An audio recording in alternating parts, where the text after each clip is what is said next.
Classic Sonic, modern Sonic, and your own custom character. What more could a guy ask for? They put in our way, we'll blow past everything they throw at us. Double. Well, this game just keeps getting better and better.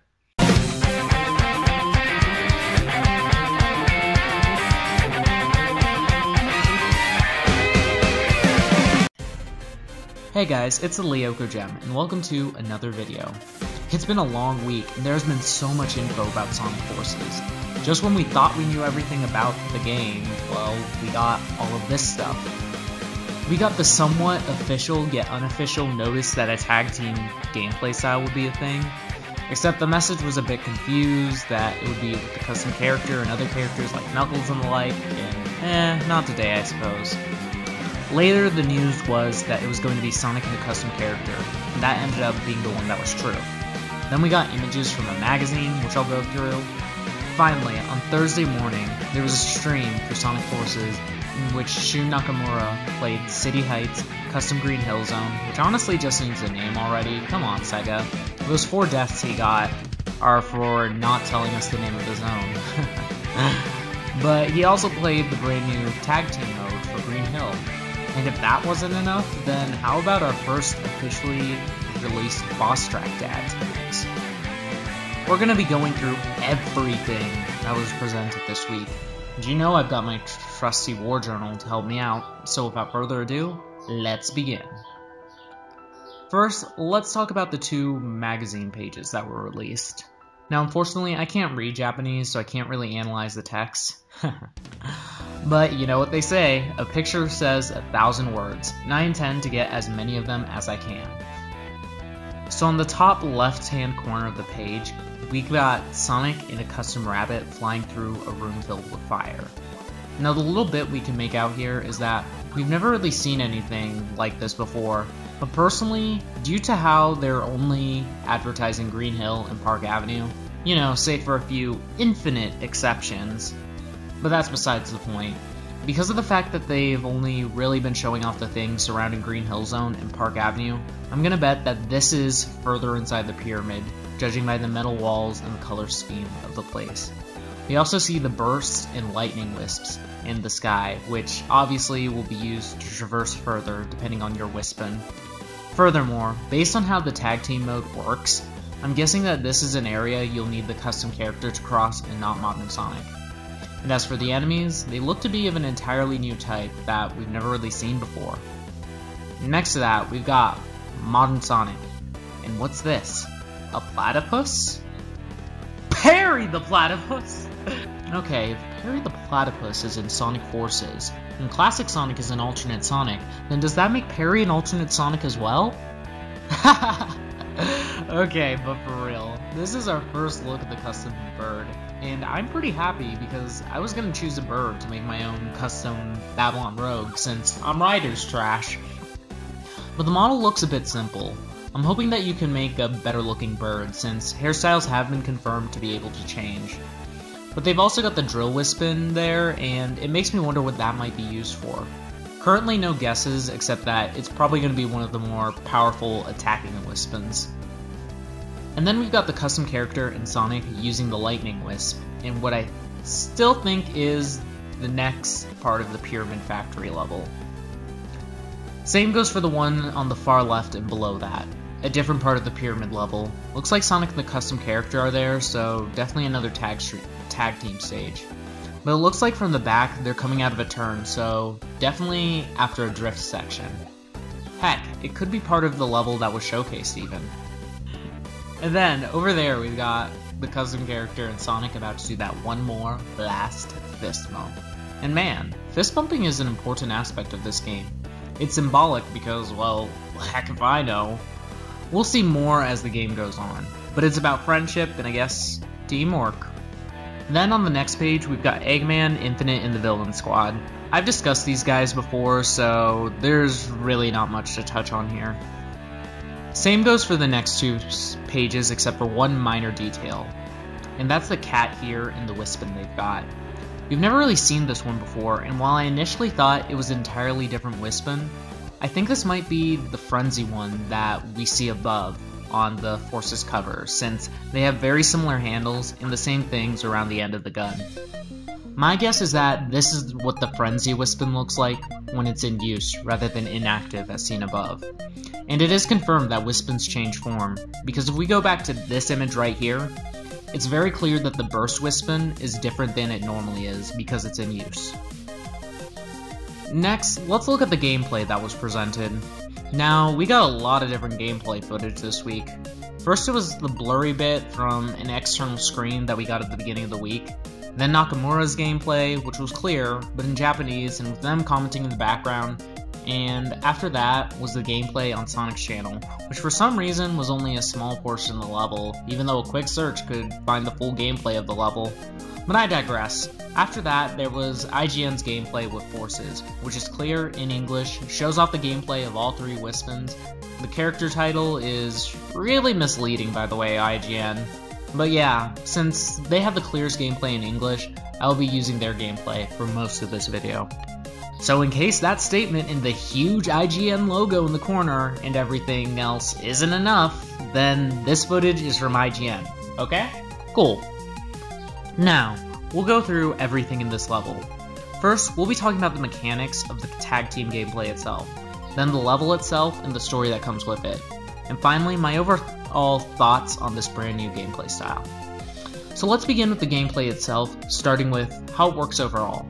As stated on the video of it posted to the official Sonic the Hedgehog YouTube channel, the character leading depends on the move used. Sonic takes lead when boosting, and Hero takes over when using its Wispin.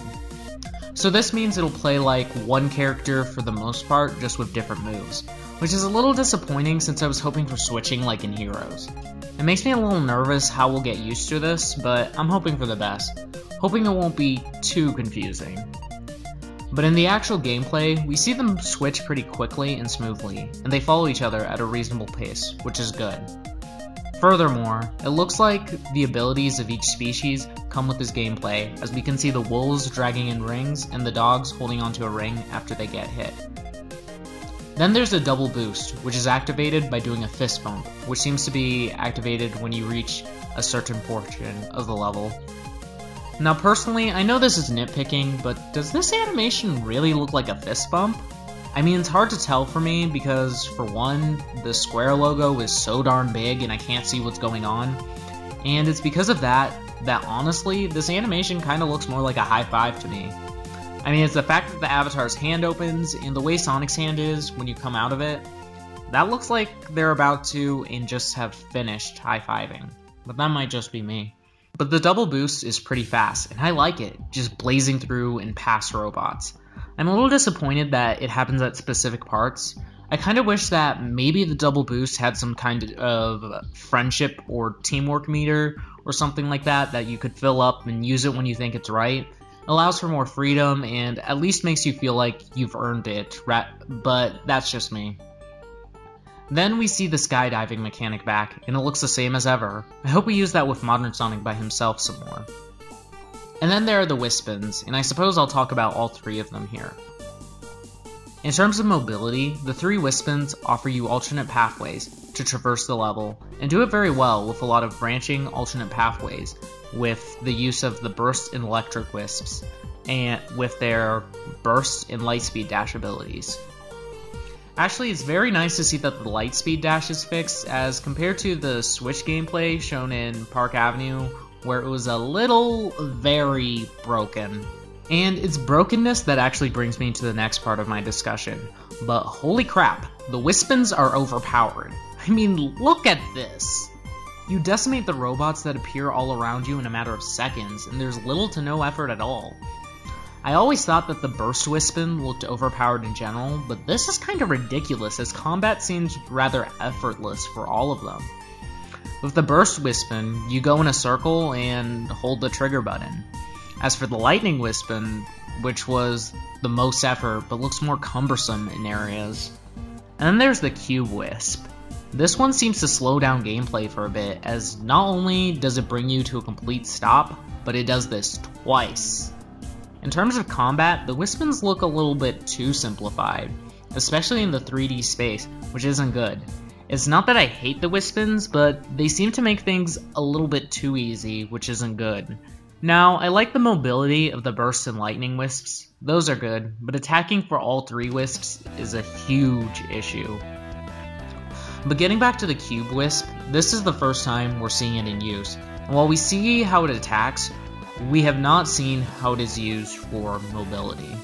We haven't seen any cube wisps in gameplay as far as I've seen, but I'm willing to bet that it will probably be creating platforms like in Sonic Colors.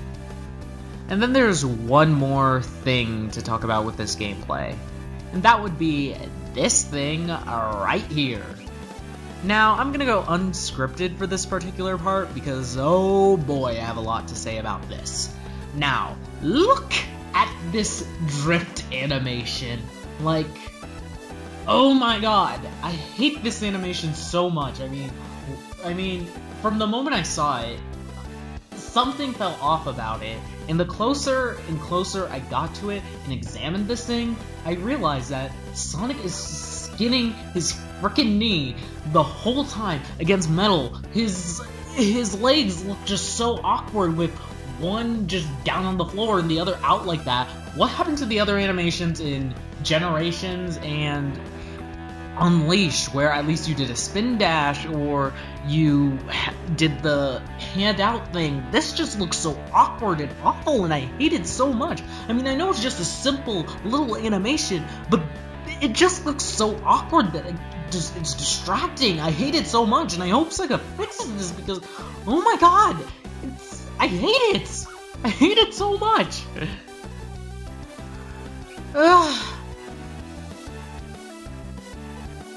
Okay, I think I'm good there. Now that rant is done, we get into the story aspects of the tag team gameplay. First, let's look at the dialogue and the locations presented in this gameplay. The enemy's factory is inside the pyramid. I can send reinforcements if you don't think you can handle it. Oh look, it's the enemy pyramid. I wonder who made a theory pointing out the pyramid in the first place. But shameless bragging and promotion aside, Knuckles seems to be taking on a heavy leadership role in this case, being the one to talk to Sonic and the custom character. Even going as far as to say he can send reinforcements if necessary.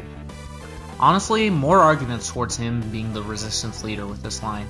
No need! The 2 of us are more than enough. We'll blitz the place and open up a path for the resistance.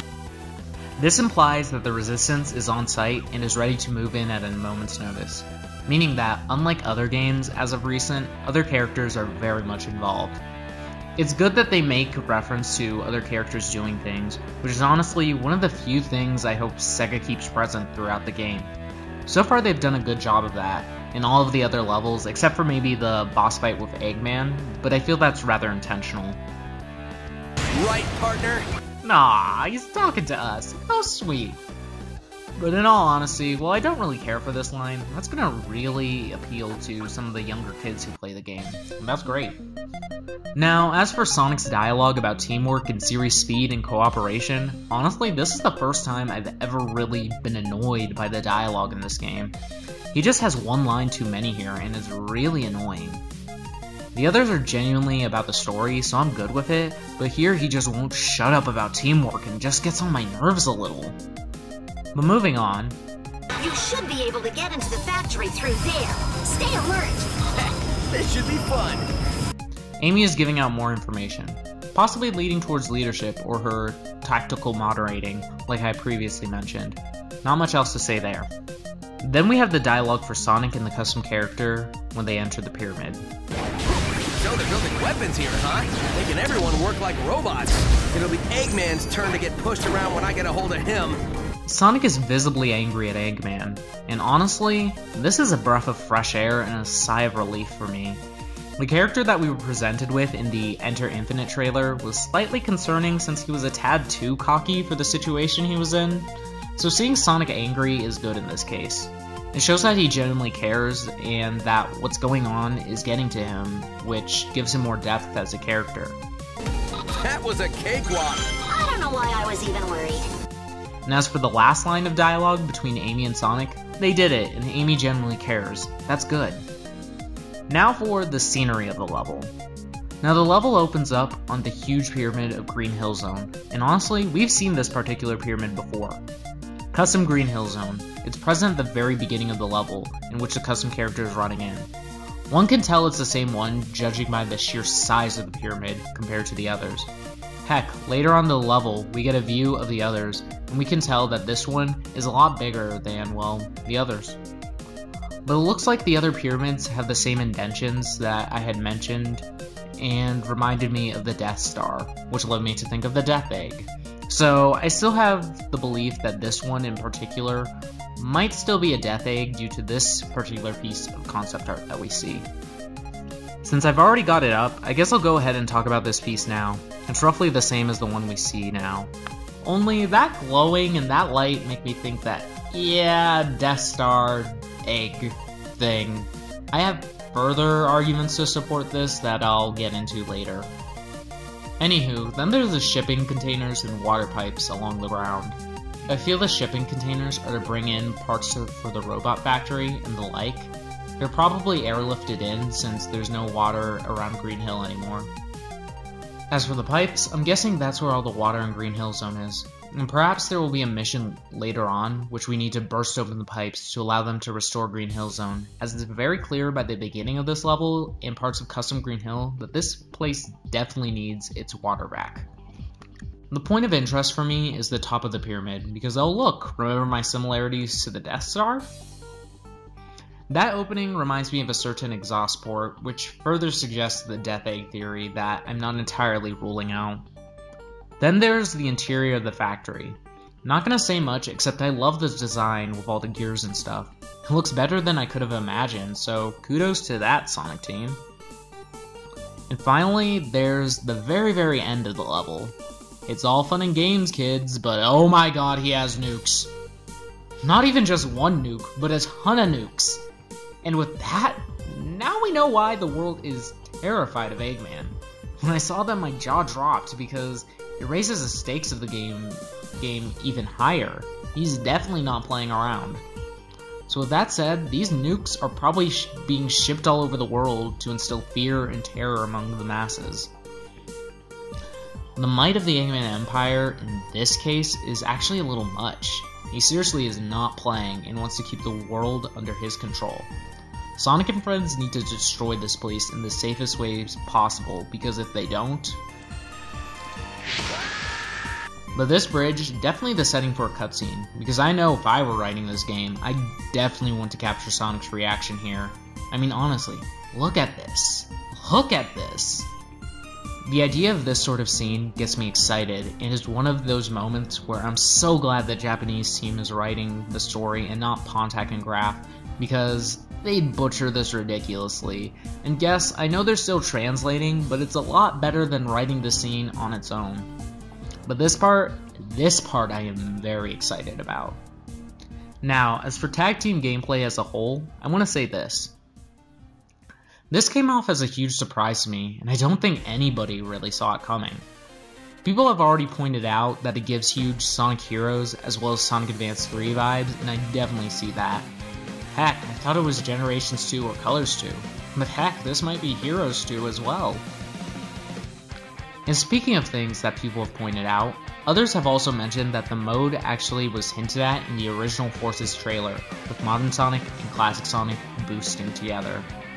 We know that Classic Sonic can't boost from the little bit of gameplay we've seen from him, but we see this together boost thing for both Modern Sonic and the custom character, which is why everyone's suggesting that this may have been the first hint towards this gameplay style. And honestly, I can agree with this logic. I remember at South by Southwest, where the name of the game was first revealed, I believe it was Aaron Weber who said that the biggest theme of Sonic Forces is teamwork. With the tag team mechanic, that really shows that. Originally I thought that was just going to be in the narrative, but they surprised me with this gameplay as well. This is a good step. I hope it turns out well, and we see some of the issues fixed in the final project, like that drift animation. So now, that looks like it's everything, I guess. It's metal! That's right, Metal Sonic's soundtrack was released, and honestly, it was something I didn't see coming. I was expecting City Heights or Custom Green Hill, or one of the tag team songs. Oh, Custom Green Hill. When will Sega open their eyes and realize they should just release the song? But forget that, it's Metal! And looks like we're fighting him in Park Avenue. The boss fight will be taking us along the bridge and in the sewers of Park Avenue. Something tells me we'll be taking a tour around the city when fighting Metal. Nakamura has stated that Metal Sonic's boss fight is both a boss fight and also not. My guess for that is that it's a race of some sort, and that's why it takes you around town in so many areas. Now, we know this is a modern Sonic boss fight because if you look in one of the images, there's modern Sonic chasing after Metal. I don't know if it means we'll be fighting Shadow in Park Avenue or not. Maybe it'll be a thing where we fight them in order of their appearances or something, but this is more than likely after the cutscene in the Enter Infinite trailer. And finally, there's two very important parts, and that's 1, the glitching, and 2, his attacks.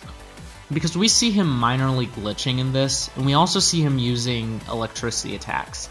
The electricity is pretty normal for Metal, but what isn't normal is the fact that it also includes some very familiar red cubes. Definitely raises some eyebrows. And it's because of that we can make this connection to Infinite. And insert everyone's theories of illusions, mind control, other dimensional versions of the characters and such. I personally find those boring, but they're definitely the most likely. I want these incredible villains, and Zavik, to exist in this world and have their reasons for fighting. But another theory that makes this work is Infinite is lending them his power to fight Sonic. And that's where the glitch effect comes in, because the pain persists and they can't resist. If this is the case, this could make for some interesting battles, like Shadow possibly being able to use Infinite's power to trigger his Chaos abilities and not the 4th Chaos Emerald that he loves so much. Anywho, as for the music itself, I like it. Definitely gives off a vibe of a chase scene and I love it so much. Honestly, I'm kinda glad they didn't use the Japanese version of Stardust Speedway, because honestly, I can't think of a way to remix it that would fit the vibe that they're going for, unless they approached it custom Green Hill Zone style, where it's an entirely new song, but it has references to Green Hill Zone in it. And that's all with Metal Sonic. Finally, we have the deal with the new concept art that was shown.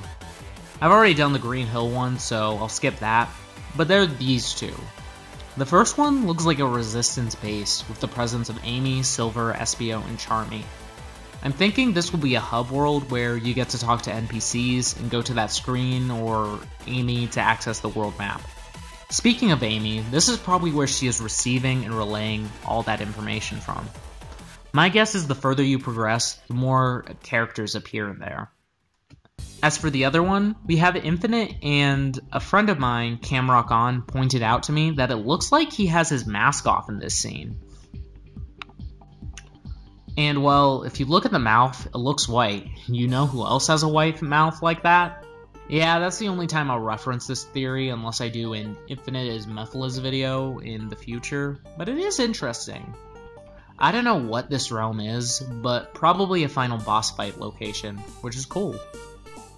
Anyways, with all of that being said, this is everything about Sonic Forces that was revealed this week, and all my thoughts on it. I hope you enjoy my thoughts on all of these things, and that you enjoyed this video. Special thanks to Luan, Maziero, and VolcanoTheBat soundtrack for their great music I've used in this video. You should check them out, but thanks so much for watching. If you like this video, then be sure to like and let me know what you think about all of this in the comments. But thanks so much for watching, and if you want more Lyoko Gem, then be sure to subscribe and follow my social medias at Tumblr, Twitter, and my Discord server linked below. But with all of that being said, this has been the Lyoko Gem, a warpin' out.